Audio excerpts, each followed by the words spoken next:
Baptism అంటే ఒక మాట చెప్పండి, saying Jesus I need you. యేసయ్యా నువ్వు కావాలి యేసయ్య.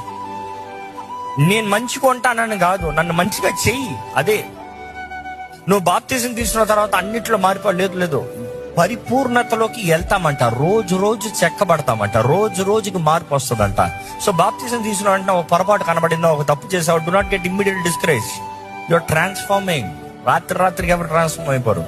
There are few things that happens overnight, అంటే few sides of your character. But then ఆ పుట్టకతో స్వభావము, ఆ అలవాటు జీవితము, అందులో నుండి యూ హ్యావ్ టు ఫైట్, పోరాడుతూ ముందుకు రావాలి.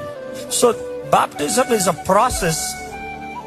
బాప్టిజం అనేటప్పుడు అనేక రకాల బాప్టిజం ఉంటుంది. యేసుప్రభు అంటాడు, నా ముందున్న ఈ బాప్టిజం మీరు తీసుకోగలరా అని అడుగుతారు. నేను త్రాగే ఈ బాప్టిజంలో మీరు పాలు పొందగలరా అంటారు. Which means emerging, surrendering, becoming one with a purpose. దేవునితో సమర్పించుకుని దేవునితో ఒకటవ్వండి. దాని తర్వాత జీవిత విధానాలు వేరు.